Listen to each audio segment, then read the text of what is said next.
Halo semuanya, kembali lagi di channel Hobi Mengupas. Di video kali ini, kita akan mengupas alur cerita dari film All Is Lost yang dirilis pada tahun 2013. Penasaran bagaimana ceritanya? Sebelum lanjut videonya, seperti biasa, aku mau ingatkan pada kalian untuk klik tombol like dan subscribe agar channel ini terus semangat upload video setiap hari. Film diawali dengan seorang kakek yang terbangun dari tidurnya dan melihat lantai kapalnya sudah tergenang air, yang ternyata air tersebut masuk ke kapalnya dikarenakan adanya kontainer yang menabrak dinding kapalnya sehingga menyebabkan kebocoran. Tidak ada yang mengetahui dari mana kontainer itu berasal. Yang jelas, kakek ini adalah seorang pelaut dan tengah berada di laut dengan jarak 918 km dari daratan Sumatera.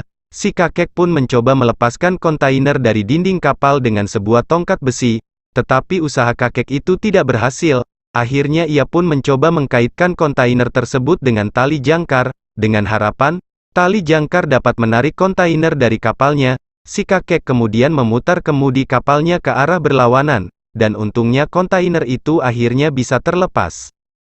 Kemudian, si kakek masuk ke dalam kapalnya, dan melihat bahwa seluruh isi kapalnya sudah tergenang air. Ia pun mencoba menyalakan listrik dan navigasi di kapalnya. Namun ternyata sudah rusak.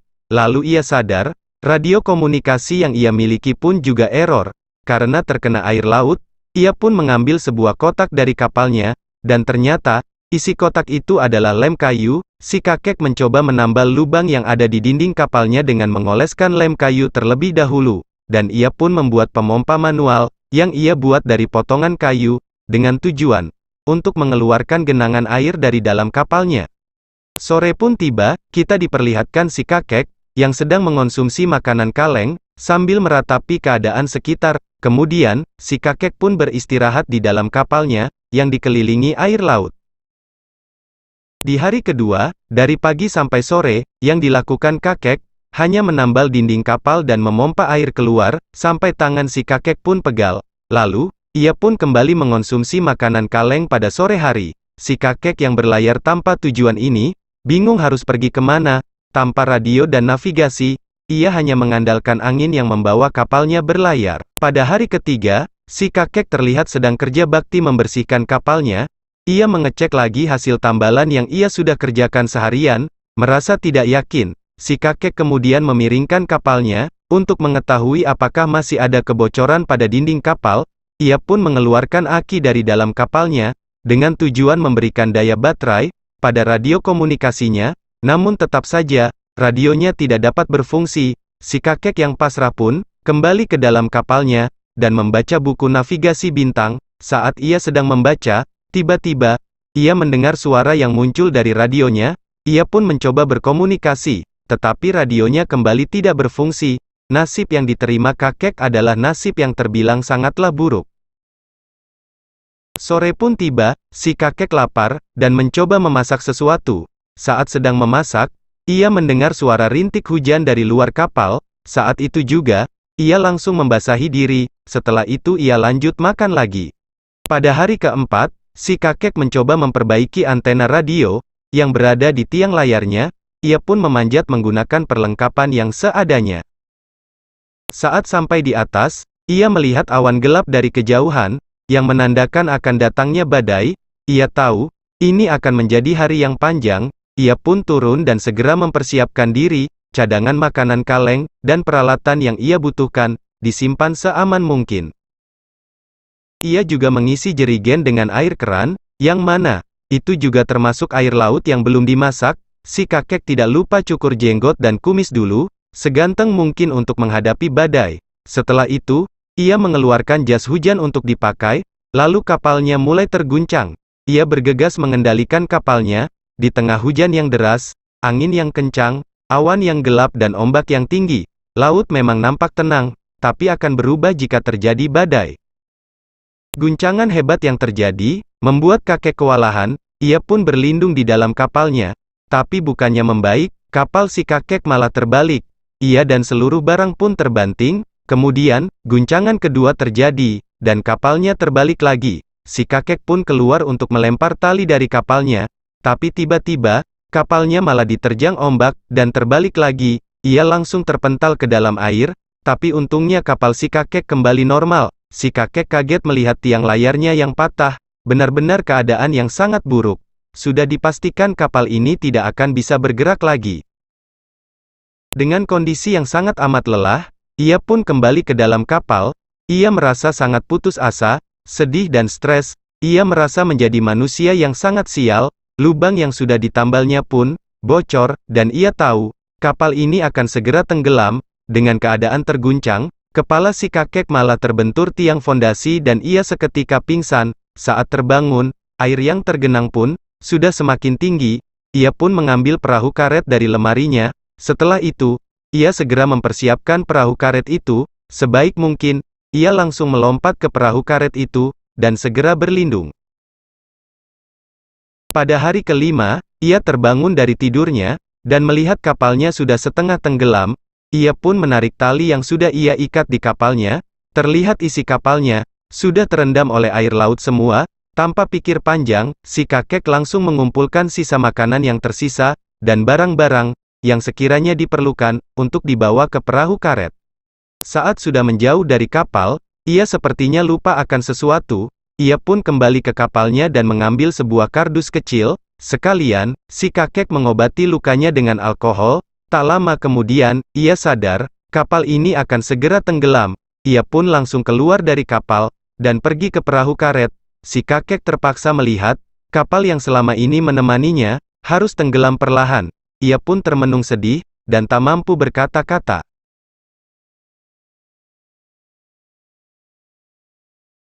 Kardus yang ia ambil tadi, langsung dibuka oleh si kakek, dan ternyata, isi kardus tersebut adalah sebuah kotak navigasi bintang, beserta sebuah map. Si kakek yang lapar pun, mengonsumsi makanan yang ia bawa tadi.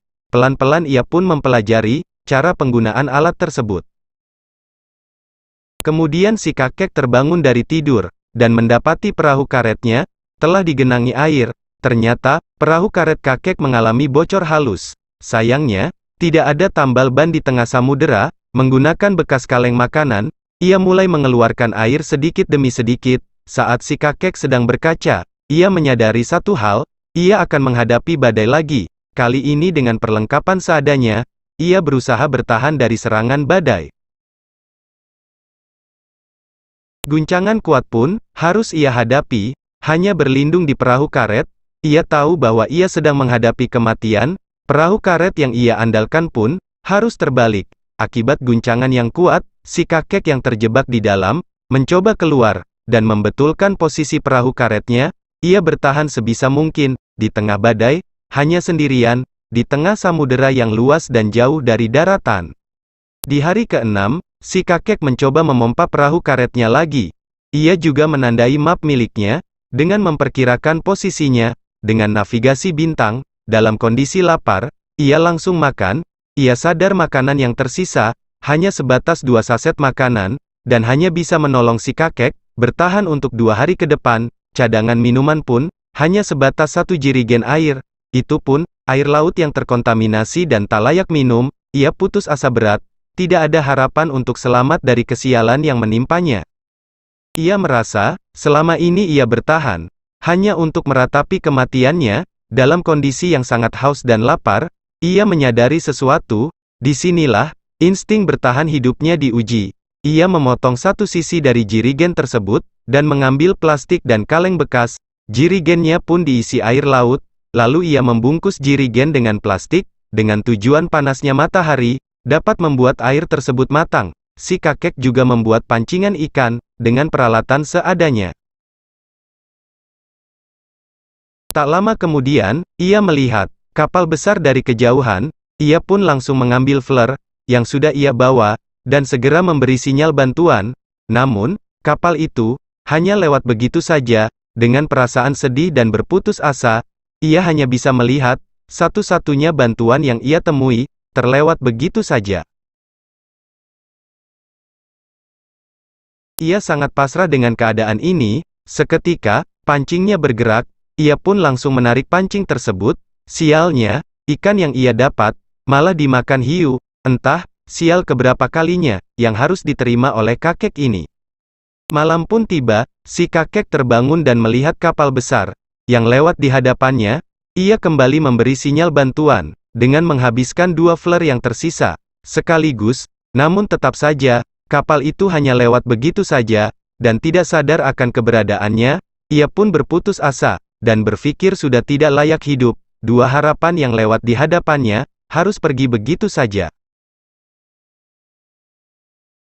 Pada hari ke-7, si kakek dengan kondisi yang sangat lemas, sedang terbaring di perahu karetnya. Ia hanya bisa bertahan dari air yang sudah ia jemur. Ia kembali melacak keberadaannya dengan navigasi bintang, dan menandai map yang ia punya. Tapi yang terpikir di kepalanya, hanya keputusasaan, tidak ada harapan, dan kehampaan. Segala yang ia punya, pada awalnya, harus lenyap begitu saja. Saat sore hari, ia mengambil toples kaca, dan menulis pesan terakhir, karena tidak ada lagi yang bisa ia lakukan. Lalu, kertas itu ia masukkan ke dalam toples kaca, dan membiarkan toples itu hanyut. Singkat cerita, si kakek terbangun dari tidurnya. Ia melihat sedikit cahaya dari kejauhan. Pada malam hari, ia sadar bahwa cahaya itu berasal dari sebuah kapal, tapi ia tak memiliki flare lagi, dan bingung bagaimana ingin memberikan bantuan. Dengan nekatnya, ia mengambil jirigen yang ia gunakan untuk minum, dan merobek-robek kertas dari buku panduan navigasinya. Ia berani mempertaruhkan kedua hal itu. Dengan bantuan yang belum pasti, ia juga mengambil korek apinya, dan membakar kertas-kertas tersebut, dengan harapan kapal itu dapat melihat api yang dibuat si kakek. Ia pun menambah lagi kertas-kertas, agar apinya lebih besar dan tinggi. Namun, api yang ia buat malah tidak terkendali, dan malah membakar habis perahu karetnya.